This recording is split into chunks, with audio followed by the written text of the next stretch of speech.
Hello friends. अगर आप है यूपीएससी या किसी स्टेट पीसीएस के अभ्यर्थी तो आपके लिए ये बहुत ही इम्पोर्टेंट वीडियो होने वाला है। फ्रेंड्स, आज हम लोग टॉपिक लेकर के आए हैं आपके सिलेबस के लिए विटामिन्स। तो ये पार्ट आपका पड़ता है साइंस एंड टेक वाले पोर्शन में, और यकीन मानिए इस टॉपिक से आपके यूपीएससी व बीपीएससी में कई बार आपसे क्वेश्चन अराइज किया जा चुका है और उसको पूछा भी गया है। तो चलिए फ्रेंड्स, चलते हैं बिना वक्त के बाद देखते हैं इसको किस तरीके से हम लोग समझ सकते हैं। तो सबसे पहले यहाँ पर आप लोग देख सकते हैं मैंने विटामिन्स यहाँ पर आप लोगों के समझने के लिए लिख लिया है। अब इसको फर्दर हम लोग डिवाइड करते हैं टू पार्ट्स में, यानी कहने का मतलब ये हुआ कि vitamins are divided into two parts, यानी विटामिन्स को दो भागों में बांटा गया है। पहला है आपका वाटर सॉल्युबल विटामिन्स और दूसरा है आपका फैट सॉल्युबल विटामिन्स। कहने का मतलब हुआ कि वैसे विटामिन जो कि जल में घुल जाते हैं या जिसको जलीय विटामिन भी बोलते हैं, और इसको जो है सो आपका फैट सॉल्युबल जो वैसे विटामिन जो आपके फैट में घुले होते हैं। तो अब यहाँ पर इसके कुछ एग्जाम्पल की अगर बात बात की जाए वाटर सॉल्युबल विटामिन की, तो इसका आपका सबसे बड़ा एग्जाम्पल हो जाएगा विटामिन सी। यहाँ पर आप लोग देख सकते हैं, आगे हम लोग डिस्कस करेंगे क्या है विटामिन सी, इसका प्रॉपर्टी और इसका सोर्स क्या है। उसके बाद है आपका विटामिन बी कॉम्प्लेक्स। तो यहाँ पर आप लोग देख सकते हैं विटामिन बी कॉम्प्लेक्स का जो सबसे रिचेस्ट सोर्स होता है वो क्या होता है, आपका ईस्ट होता है। तो ये और अगर आपको बताते चले कि इस विटामिन बी कॉम्प्लेक्स में आपका vitamin B 1, vitamin B 2, vitamin B 3, vitamin B 6 और विटामिन बी 12, ये सभी विटामिन आपके आते हैं विटामिन बी कॉम्प्लेक्स में। ठीक है फ्रेंड्स, यहाँ पर कंफ्यूज नहीं होइएगा, ये विटामिन बी कॉम्प्लेक्स में ये आपके ये पूरे के पूरे विटामिन आपके आ जाते हैं। अगर हम लोग फैट सॉल्युबल विटामिन की बात करें, ऐसा विटामिन जो कि फैट में घुला हुआ होता है, तो वो आपका होता है vitamin A, vitamin D, vitamin E and vitamin के। अब इसको याद करने का ट्रिक मैं आप लोगों के सामने शेयर करना चाहता हूँ। इसको अगर आप उल्टा कर दें, जैसे विटामिन के को पहले ले लें, उसके बाद विटामिन ई को ले लें, उसके बाद विटामिन डी को ले लें, उसके बाद विटामिन ए को ले लें, तो ये बन जाएगा आपका कीड़ा। तो इसको आप रिवर्स करके आसानी से याद रख सकते हैं कि कौन कौन सा विटामिन आपका फैट सॉल्युबल है।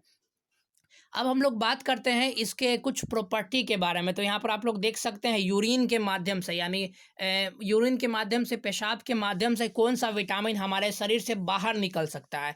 तो फ्रेंड्स, ये सवाल आपसे पूछा गया है बीपीएससी के एग्जाम में कई बार कि यूरिन के माध्यम से आउट विटामिन क्या है, तो इसका आपका राइट ऑप्शन हो जाएगा vitamin B and vitamin C.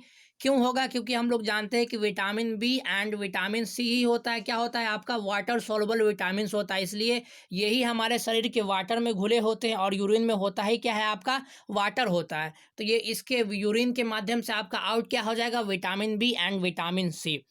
अगला है आपका छिली हुई सब्जी को धोने से, तो इसका भी सेम आपका आंसर हो जाएगा कि vitamin B and vitamin C. Same उसका वही भी लॉजिक है, क्योंकि ये आपका वाटर सॉल्युबल होता है। जो भी vitamin B and vitamin C available होते हैं, तो वो आपके धोने से सब्जियों से बाहर चले आएंगे, या किसी फल को भी अगर आप धोते हैं उसमें भी अगर vitamin B and vitamin C available है तो वो भी बाहर हो जाएगा।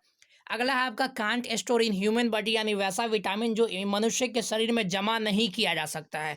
तो इसका भी आपका सेम आंसर क्या हो जाएगा, vitamin B and vitamin C. Logic क्या है, क्योंकि ये फैट सॉल्युबल होता है, अगर हम लोग इसका जितना भी सेवन कर ले तो ये हमारे शरीर के स्वेट के माध्यम से, यूरिन के माध्यम से या अदर किसी भी माध्यम से ही हमारे शरीर से निकल सकता है। क्यों निकल सकता है? क्योंकि ये वाटर सॉल्युबल है, जहाँ इसको पानी मिलेगा उसके साथ घुलेगा और ये हमारे शरीर से बाहर निकल जाएगा। अगला है आपका can store in human body, यानी कौन कौन से विटामिन को मनुष्य के शरीर में स्टोर किया जा सकता है। तो इसका आपका हो जाएगा आंसर आपका vitamin A, vitamin D, vitamin E and vitamin के। लॉजिक क्या है? लॉजिक ये है कि ये आपका फैट सॉल्युबल विटामिन होता है, इसलिए ये मनुष्य के शरीर से बाहर नहीं निकल सकता है, इसलिए इसको मनुष्य के शरीर में स्टोर किया जा सकता है। अगला यहाँ पर आप लोग देख सकते हैं अब सवाल उठता है कि इनको कहाँ स्टोर किया जाता है। तो विटामिन ए और के को हम लोग स्टोर कहाँ करते हैं, अपने लीवर में। विटामिन ए एंड के आर स्टोर्ड इन लीवर। तो यहाँ पर आप लोग इस स्टेटमेंट को अच्छे से समझें और लिखें। अगला है आपका vitamin can be formed in human body, यानी कौन कौन से विटामिन ऐसे हैं जो मनुष्य के शरीर में स्पॉन्टेनियसली बनते रहते हैं, यानी खुद ब खुद ये बनते रहते हैं। तो ये क्या है आपका विटामिन के है, विटामिन डी है एंड विटामिन बी 12। ये तीन विटामिन ऐसे हैं जो मनुष्य के शरीर में खुद ब खुद बनते रहते हैं बिना किसी अदर इफेक्ट की वजह से। तो इसको आप याद कैसे रख सकते हैं, vitamin can be formed in human body, तो आप इसको ऐसे याद रख सकते हैं KD12। तो इससे आपको याद रहेगा विटामिन के, vitamin D and vitamin B12। अब ये विटामिन B12 बनता कहाँ है, तो ये एक बैक्टीरिया की मदद से बनता है जिसको हम लोग बोलते हैं ई कोलाई। और ये कहाँ होता है, आपके लार्ज इंटेस्टाइन, जिसको हम लोग लार्ज इंटेस्टाइन को हम लोग कोलन भी बोलते हैं। यानी ई कोलाई एक बैक्टीरिया है जिसकी हेल्प से आपका विटामिन B12 बनता है। तो ध्यान रखिएगा, आपसे इस तरीके से भी सवाल किया जा सकता है, vitamin B12 is made with the help of which bacteria. तो आपका इसका सही जवाब क्या हो जाएगा, ई कोलाई। या विटामिन B12 का निर्माण किस बैक्टीरिया की मदद से होता है, तो उसका भी आपका सही जवाब क्या हो जाएगा, ई कोलाई हो जाएगा। और ये एक लार्ज इंटेस्टाइन में ये होता है जिसको हम लोग कोलन भी बोलते हैं। अब हम लोग कुछ विटामिन्स के प्रॉपर्टी के बारे में समझ ले। तो सबसे पहले हम लोग बात करेंगे विटामिन सी के।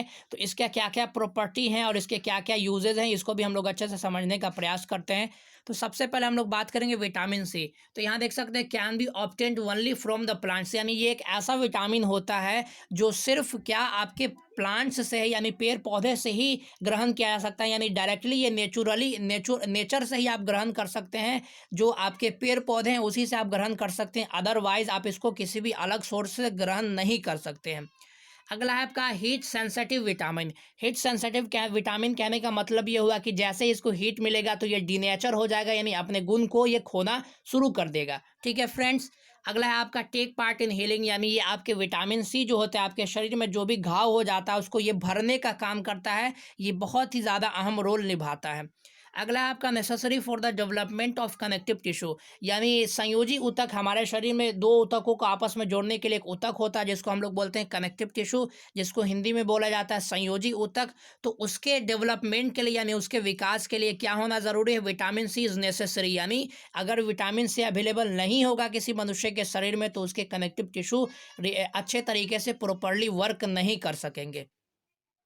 अगला है आपका deficiency in alcoholic and smokers. कहने का मतलब ये हुआ कि जो इंसान अल्कोहल का इस्तेमाल करता है या जो स्मोक करता है तो उसके शरीर में निश्चित है कि विटामिन सी की कमी हो जाएगी। अगला, अगर इसके सोर्स के बारे में बात की जाए तो ये साइट्रस फ्रूट यानी खट्टे फलों में ये प्रचुर मात्रा में पाया जाता है। ये चाहे वो किसी भी प्रकार का खट्टा फल हो। अगर इसके रिचेस्ट सोर्स के बारे में बात किया जाए तो ये आंवला होता है। और आंवला आपके इम्यूनिटी को इस तरीके से बिल्ड करता है जितना आप सोच भी नहीं सकते हैं। तो आंवला is very necessary for us, तो इसको आप लोग ज़रूर खाइए और ज़रूर इस्तेमाल में लाइए। और इसको हम लोग आंवला की इसी यूज़ की वजह से, इसी इसके गुण की वजह से इसको हम लोग बोलते हैं हर्बल इंडियन डॉक्टर, या इसको हिंदी में बोला जाता है शाकीय भारतीय चिकित्सक। तो आंवला से जुड़ा हुआ ये पॉइंट आप जरूर याद रखें। आंवला is also called herbal Indian doctor या शाकीय भारतीय चिकित्सक। अब चलिए बढ़ते हैं इसके कुछ अलग विटामिन डी के कुछ प्रॉपर्टी को देख लेते हैं। तो सबसे पहले अगर हम लोग बात करें विटामिन डी के प्रॉपर्टी के बारे में तो यहाँ पर आप लोग देख सकते हैं ये रैपिडली फॉर्मिंग विटामिन है। कहने का मतलब ये हुआ कि सबसे तेज़ी से बनने वाला विटामिन आपका क्या है, विटामिन डी है।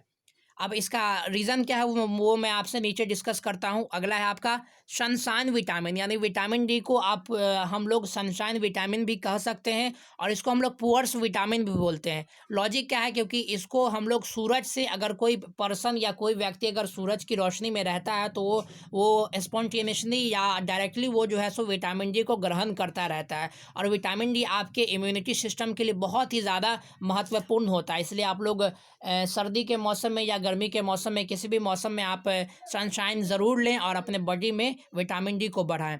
और इसका और काम क्या होता है कि ये फंक्शन लाइक अ हार्मोन, यानी ये एक तो विटामिन है ही, साथ साथ ये हार्मोन की तरह भी काम करता है और हार्मोन सेक्रेशन की तरह ये अपने वर्क को भी ये निभाता है। अगला है आपका एब्जॉर्प्शन ऑफ कैल्शियम। कैल्शियम के अवशोषण के लिए आवश्यक होता है। कहने का मतलब ये हुआ कि अगर आपके शरीर में आप कैल्शियम की गोली लेते हैं तो उसमें अगर आप पढ़िएगा तो उसमें आप देख सकते हैं कि आपका विटामिन डी भी आपका अवेलेबल होगा, या अगर आप विटामिन डी लेते हैं तो उसमें आपका कैल्शियम भी आपका अवेलेबल होगा। तो ये एक दूसरे से जुड़े हुए हैं। जैसे रस के बिना गुल्ला एक दूसरे के लिए अधूरा है, ठीक वैसे ही आपका विटामिन डी कैल्शियम के बिना अधूरा है। तो लेकिन अगर आप डायरेक्टली सनशाइन में जाते हैं तो वहाँ से आपको डायरेक्टली मिल जाएगा, लेकिन अगर आप टैबलेट्स लेते हैं तो आपको विटामिन डी के साथ साथ कैल्शियम की भी गोली को लेना होगा। तो फ्रेंड्स, ये थे विटामिन से जुड़े हुए कुछ बेसिक इन्फॉर्मेशन जो आपको निश्चित ही यूपीएससी, बीपीएससी या किसी भी स्टेट पीसीएस एग्ज़ाम में बहुत ही ज़्यादा हेल्प करने वाले हैं। तो फ्रेंड्स यहीं पर हमारा वीडियो समाप्त होता है। अगर आपको ये वीडियो पसंद आया तो इसे आप ज़रूर लाइक करें और इसे अपने फ्रेंड्स के साथ ज़रूर शेयर करें, और इसी तरह के एजुकेशनल वीडियोज़ देखने के लिए आप हमारे चैनल से जुड़े रह सकते हैं। Thank you very much. मिलते हैं अगले वीडियो में। God bless you all.